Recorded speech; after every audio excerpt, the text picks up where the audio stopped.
lakini bado hapo kwenye gia na bado inarudi nyuma. Sprocket hapa imehama, wale imetoka kwenye msumari. Kwenye msumari wake. Sasa nifungue. Tufanyaje? Tufungue? Gereji iko sehemu gani? Gereji. Huko uweze kupata gereji. Huko upate gereji huko. Alama ni uizalishe maana yake. Hapo labda ni ilale. Yaani ilale chuma. Chuma hii ilale. Gereji sasa uwezi maana huko hakuna gereji. Mtaivuta. Utaivuta milima yote? Milima yote ikuvuta pikipiki huko. Imekatika. Ngoja kuzima bwana. Pikipiki. Wacha tena. Umeona hapa nikiweka frame na nikiingiza gia. Sawa, tunatakiwa usirudi nyuma.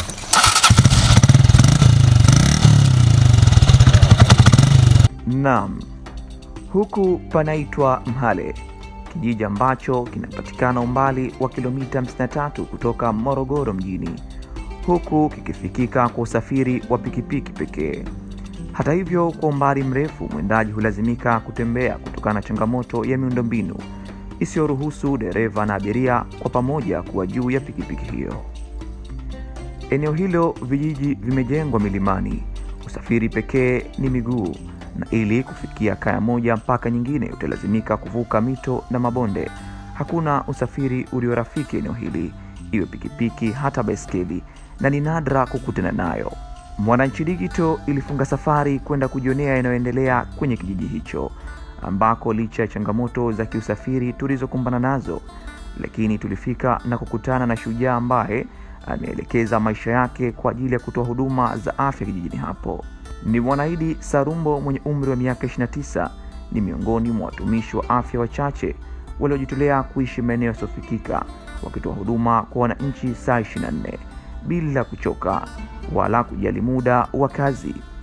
Kwa zaidi ya miaka 9 sasa, Mwanaidi amekuwa akihudumia wananchi wa vijiji vinne vikiwemo Mhale, Chowelo, Mgo na Chitengu katika zahanati ya Mhale iliyopo katika kata ya Mgeta wilayani Morogoro vijijini. Naitwa Mwanaidi Sarumbo, ninahudumia zahanati ya Mhale. Sawa, labda ungetuambia kwamba hii zahanati inahudumia vijiji vingapi? Viwili, Chowelo pamoja na Mhale yenyewe. Lakini kutokana na jiografia ile eneo jinsi ilivyo, mnajikuta mnahudumia vijiji vingapi? Karibia 4, ambao ni Mhale, Chowelo, Ngo pamoja na Kitengu ambao ni Morogoro vijijini. Labda tunataka kufahamu kuhusiana na upande wa chanjo kwa watoto chini ya miaka 5 na zile chanjo zingine za mabinti za HPV. Tunaomba kufahamu hali ikoje kwa upande wa eneo hili. Wamama wanajitahidi sana kuwaleta watoto kupata chanjo, na pia katika HPV tuna shule moja tu, shule ya msingi Chowelo. Kwa hiyo mara nyingi huwa wanapata chanjo wachache sana kwa sababu wanakuwa bado hawajafikia umri.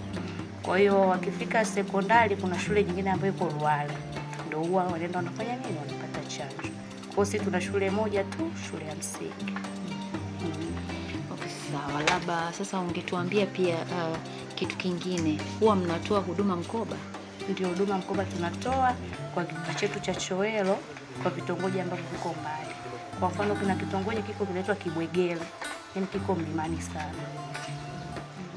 Na labda mnapokwenda kutoa huduma mkoba, ni huduma zipi zingine unatoa tofauti na chanjo? Kwa shauri mama kujiunga na uzazi wa mpango, kwa sababu wamama wengine kule wanakuwa mbali kutufikia zahanati. Kwa tukifika kule kuwashauri uzazi wa mpango, lishe kwa watoto, kwa tunakuta tunatoa darasa kule kule. Okay, sawa. Na labda mnapokwenda kutoa huduma mkoba hilo eneo, huwa mnakuwa mna taarifa pia na vijiji vingine, na namna gani ambavyo mwitikio wao unakuwa kusogea? Hivyo tunatoa taarifa kwa mwenyekiti wa kijiji. Kwa mwenyekiti wa kijiji unakuta anawasiliana na mwenzake wa karibu, kwa wanajua tarehe fulani kuna chanjo ya mkoba, kwa wanasogea karibu. Kwa upande wa hii zahanati, nilikuwa nataka kufahamu pia, mpo watumishi wangapi? Kwa tulikuwa 2 na saizi mwenzangu kaenda masomoni, nimebaki peke yangu. Baki peke yako. Hauna msaidizi mwingine? Hapana, zaidi ya wahudumu wa afya. Wahudumu wa afya wa jamii. Aha, sawa sawa. Labda inakuia vigumu vipi kufanya kazi? Inakuwa vigumu sana kwa sababu muda mwingine changamoto wewe leba una mzazi, kuna mgonjwa. Kwa hiyo unakuta muda mwingine mtu unashindwa, lakini unapambana, utafanyaje? Lakini inakuwa ni ngumu. Sawa. Na kwa upande wa mapumziko sasa unafanyaje? Hiyo haina hofu. Maana muda wote unakuwa busy. Hiyo inakuwa ina Jumamosi, ina Jumapili kwa sababu uko peke yako. Kwa hiyo ikitokea dharura, wewe ndio unayehusika. Ikitokea nini, wewe ndio unayehusika. Kwa hiyo ni kwamba sometimes wakati mwingine unapumzika nyumbani, lakini wenyewe wanajua ni wapi wanakufuata. Wanakufuata nyumbani. Na mgonjwa inabidi utoke. Kwa hiyo muda wa kazi unaisha, lakini bado ikitokea dharura inabidi urudi zahanati. Sawa. Labda ungeniambia kwa upande wa eneo hili, huwa unapata wale wagonjwa wengine wenye magonjwa sugu? Kwa mfano magonjwa yasiyoambukiza kwa hapa hapana. Muda mrefu sana na haijai kutokea hivyo.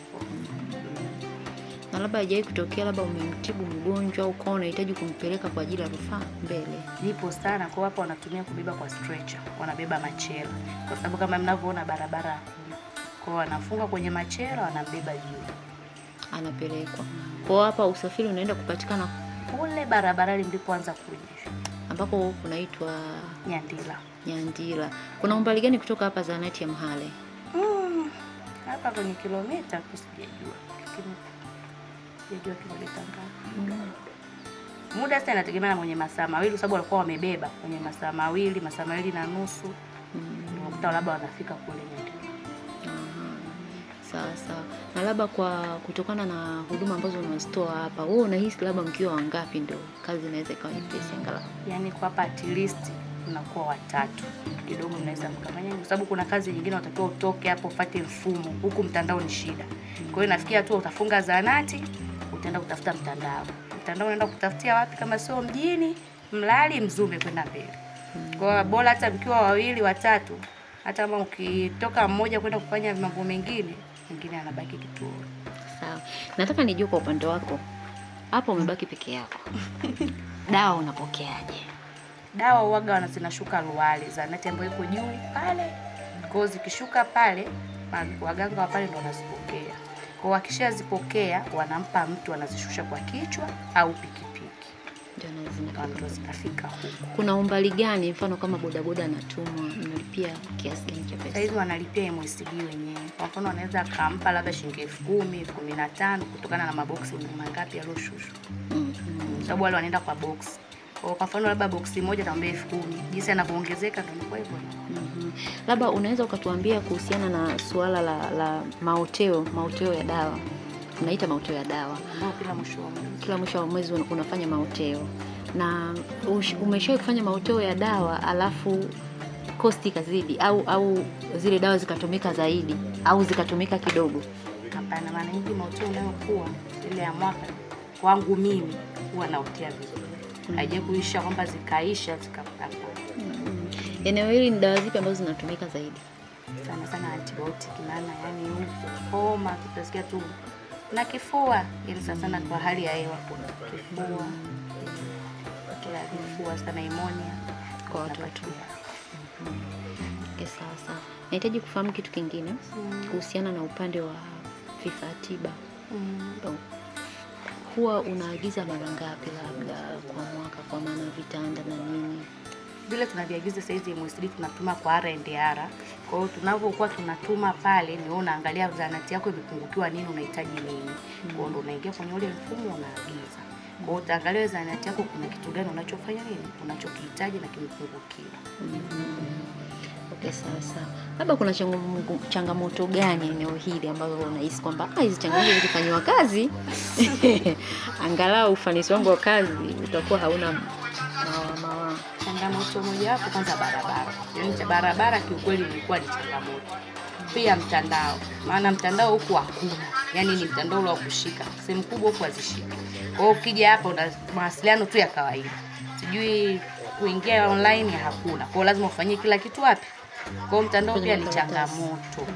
Kwa inabidi uandike kwenye makaratasi afu tena upandishe juu, ukaanza kufanya kazi tena kuingiza tena mara mbili. Kwa mtandao, barabara ndio changamoto kitu kikubwa sana huko, pamoja na watumishi. Yaani watumishi hawakai. Kwa maana ni kwamba washawahi kuja wengine wamekuja, wengine wanasaini na kuondoka, wengine ndio kama hivyo wanakaa na ngapi wanaondoka, hawatulii. Wengine anahama sio kusoma, ni anahama kabisa. Wewe kwa upande wako hapa zahanati ya Mhale upo kwa muda gani? Miaka 9. Miaka 9. Hongera sana. Mara yako ya kwanza kabisa kuja huku ulijisikiaje yani? Kweli ilikuwa changamoto. Lakini kwa hivyo tulikabiliana nao sababu tulitoka kuwasaidia wananchi. Kwa muda mrefu. Kwa wengi wamekuja wameniacha. Ulipofika kwa mara ya kwanza ulijisikia au ulipata mawazo gani? Huko kiukweli niliwaza kabisa hata kuacha kazi kabisa. Lakini ulikuwa umeajiriwa au ulikuwa umehamishwa kutoka? Nimehamishwa kutoka kituo kingine. Nilikuwa Dakar wa vijana. Kwa nikahamishiwa huko.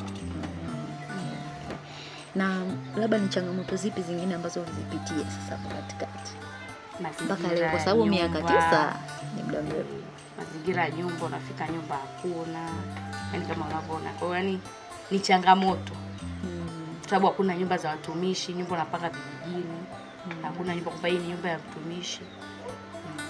Kwa hiyo inabidi tunapambana nazo.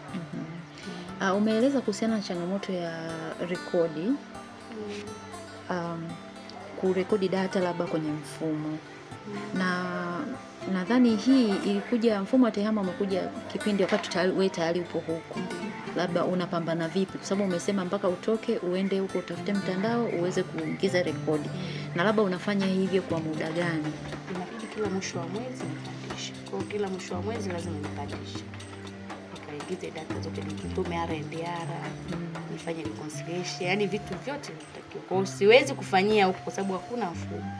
Hakuna mtandao. Kwa hiyo lazima utafute mtandao ili uweze kufanya vitu. Sawa.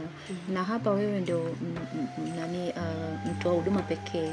Labda ni vitu gani ambavyo umekuwa ukivi-experience hasa katika huduma ya afya ya mama na mtoto? Wanawake wanapokuja kujifungua kwa bahati mbaya akawa anahitaji kufanywa upasuaji na tayari yupo kwenye uchungu. Labda ni vitu gani ambavyo wanafanya sasa kusolve hiyo problem haraka ili kuokoa maisha ya mama? Kuokoa maisha ya mama na mtoto. Sasa nimeshafikia kwamba wamama muda mwingine uelewa unakuwa mdogo, japokuwa tunaelimisha.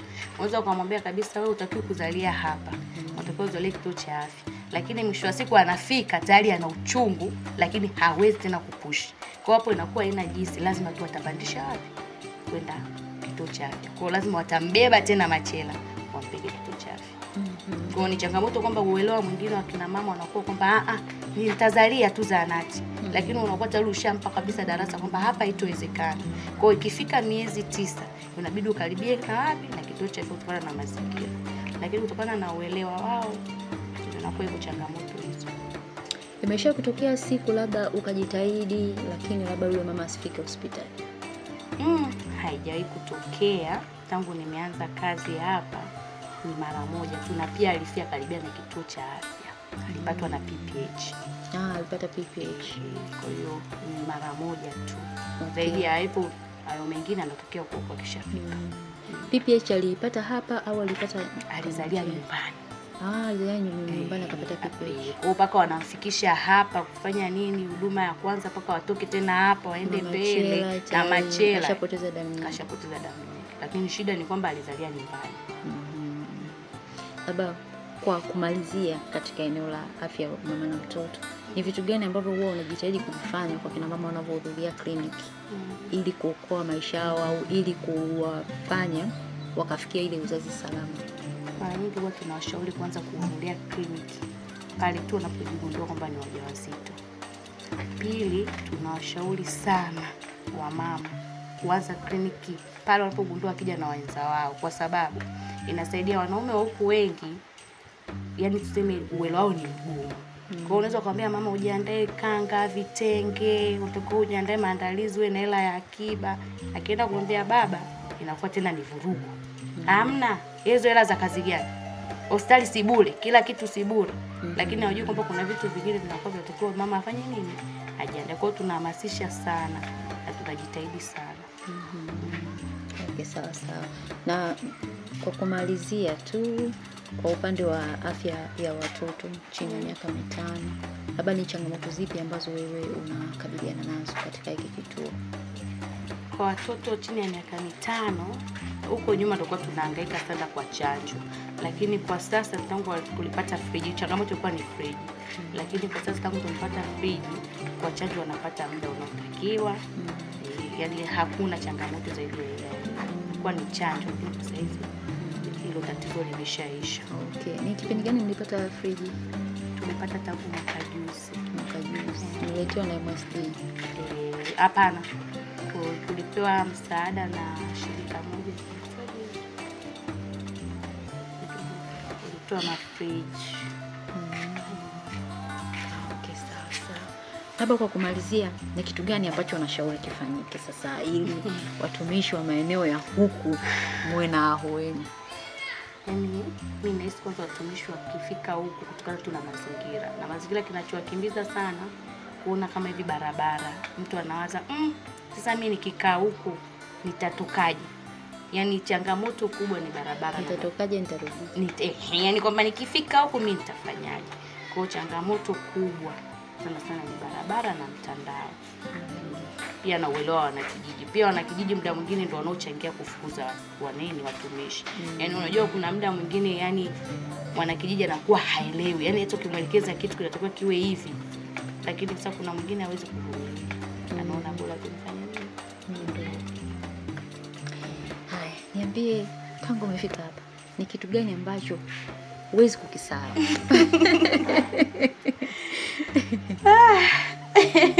Ambacho huwezi kukisahau tangu umefika hapa mahali?